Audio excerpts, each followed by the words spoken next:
I know we covered the production. The unions were trying to stop you. I was just wondering if you kind of had any behind the scenes stories or other shenanigans that kind of took place, or any hijinks or stuff like that, where people like were trying to show. You kind of mentioned that a little bit earlier, where you had all these movies kind of show up on the schedule. Was there anything else that kind of went on behind the scenes that felt like someone was trying to stop this project from being made? Oh man, we could do an entire show on this. I mean, and you know, I did not grow up in a Christian family. My grandmother, I was born to a 15-year-old mom. My grandmother basically helped her raise me.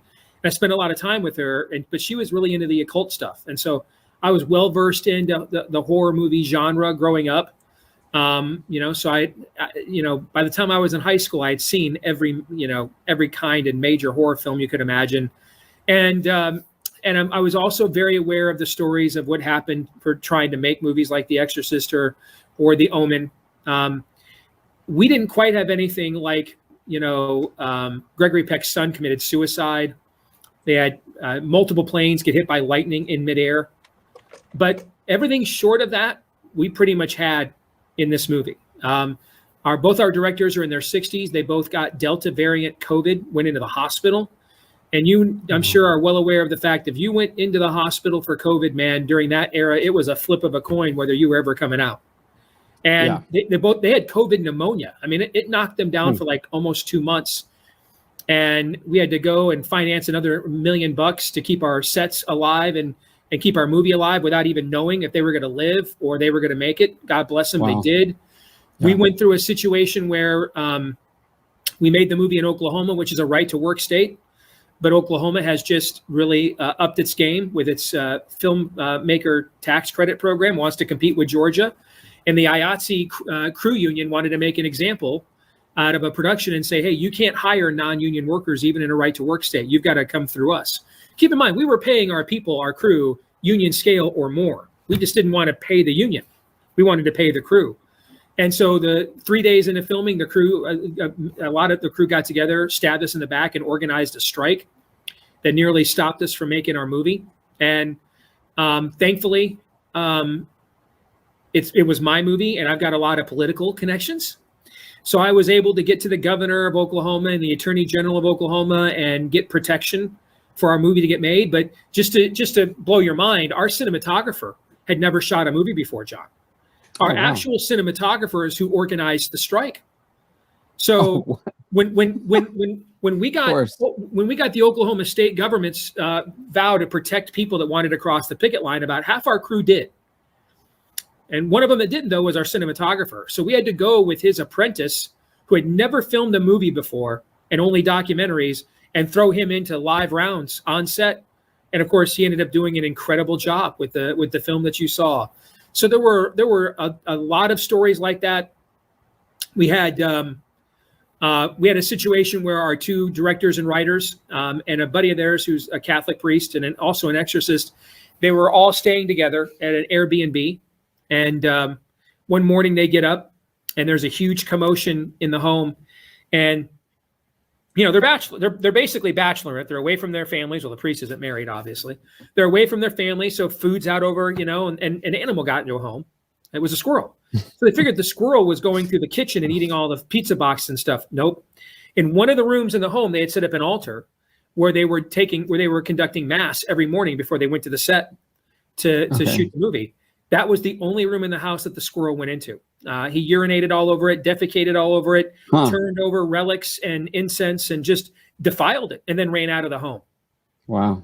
I mean, we could do an entire show based on the things we experienced. I mean, out of nowhere, I woke up, you know, right after we finished filming the movie, right before Christmas of 21, I woke up, had a tremendous pain in my finger on Christmas and got like some rare, you know, only in third world countries, bacterial infection in my finger that they had to like literally pull the pus and stuff out of my finger.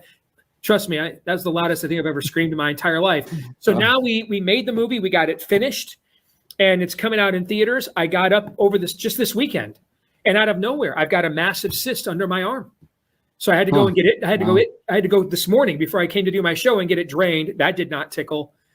there's been a ton of stuff like this, a ton. But let me also say, though, God has been really good. I mean, he has found us people that were willing to do high quality post-production work at rates that we could afford, that, you know, to produce a movie that's beyond our own budget.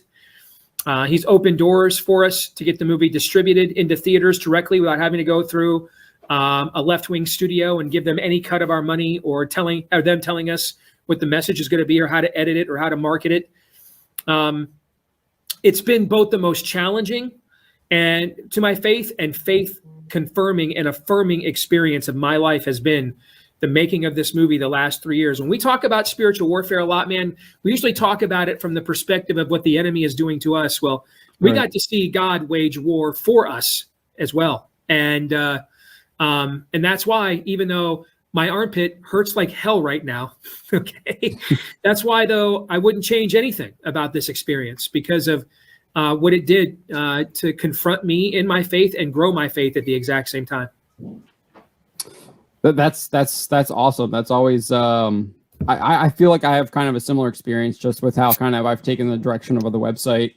It is definitely a challenge, and you feel confronted a lot of times, but it's also extremely rewarding, and it makes you feel even more committed to God and to His way. I do have a question here from Jacob, who, as you know, did our review for the site. He's in the chat here on our society reviews. Unfortunately, he wasn't able to make it, but he did have a question here. He says, what was the toughest part of selling a story about morality in a world that wants to blur the lines about good and evil?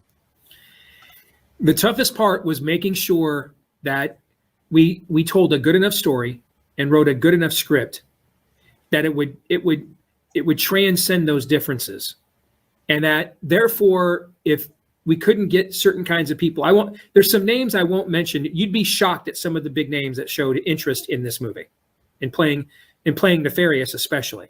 I'm talking. Yeah, I mean, you got Sean Patrick Flannery. Right. I mean, we had conversations with people who have won Academy Awards, but they also wanted to have the script watered down to some respects, and we were like, we're never going to do that. And you know, Sean wanted to play the part as it was. I mean, he recognized its impact upon those who would see it if done right. And I think that was the toughest challenge, is writing a good enough story so that if people said they didn't want to be a part of it, it wasn't for any other reason other than it was because of its worldview. It wasn't because it was cheesy, wasn't because it was low budget, looked low budget, looked like we cut corners, looked like we were amateurs and didn't know what we were doing. You know, and I think this is for us moving forward as Christians, as we are now going to be in a fully formed post-Christian society moving forward. We have got to learn how to live the way Christians have had to live before a country called America existed for a millennia and a half. You were not the cultural default. You were not the cultural majority. You were on the outskirts of things. And so, you know, be excellent at everything you do, right? If you're going to be a carpenter like Yeshua, be the best darn carpenter you can. If you're going to be a tent maker like Paul, be the best tent maker you could. And I think we're going to have to learn that our worldview will not get us places in this culture anymore.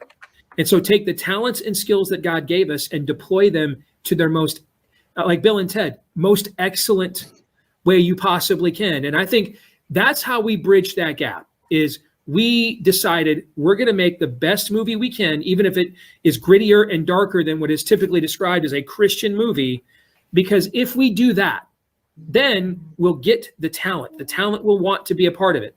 And it worked. And I think you see that in the final product. And I think that's the new paradigm for us moving forward, is do not worry about checking worldview boxes. Now, I mean, listen, if you're Mel Gibson and you're getting ready to film The Resurrection, then you check boxes. The movie's called The Resurrection. There's a few things you have to get in the movie, right? Okay.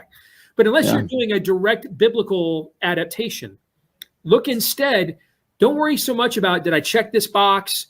Is this theological faction going to be pleased? Just do the best movie and story you can. Your worldview will come out organically. You don't have to force it.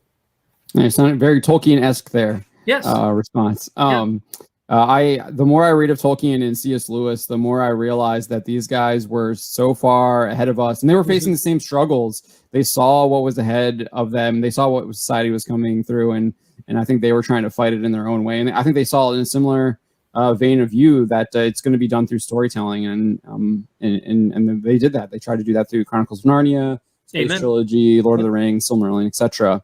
I did want to. You mentioned Sean Patrick Flannery there. We know he plays Nefarious. Do you have any? I mean, how did it affect him? Like, have you had any conversations with him of him kind of channeling? Like I feel like this is something that could affect someone. In again, like we were talking about earlier, negative potentially, and then obviously a very positive. It could challenge you, but then also reaffirm everything. So I was just wondering if you have any can tell us about a discussion you had with him about how this role actually affected him on a personal level. So Sean and I have talked a ton over the last year or so. We talked a ton privately at the premiere on Tuesday night, and I think. I think Sean, I would probably describe him as like a lot of conservative guys, very conservative and concerned about the culture, maybe not overly religious, married to a wife who is and takes it very seriously and kind of just, hears about it from her. And I think he absolutely was spiritually impacted by the experience of making this film and the story that it tells. And both him and Jordan both were. I think, Jordan had his firstborn son the first day of filming the movie. Oh my gosh! Wow. Yeah, and do I leave the movie? What do I do? And he was very moved by how much our cast and crew came around him and, loved on him and was there for him and his family. And were supportive and very pastoral where that's concerned. And so I think that we really impacted Jordan spiritually, his involvement in the movie, by showing the love of Christ to him. For Sean, I think we really impacted him by showing the truth of Christ, and him being sort of a cudgel against that as a character. And I always envisioned the character when I wrote the book as kind of a British accented diabolical genius, I didn't anticipate I would get a young Mickey Rourke as just a straight up thug like Sean portrays him in the movie. Yeah. But now, and I knew the first few days I was on set watching him perform, I just couldn't even envision anyone else that we talked to other than him.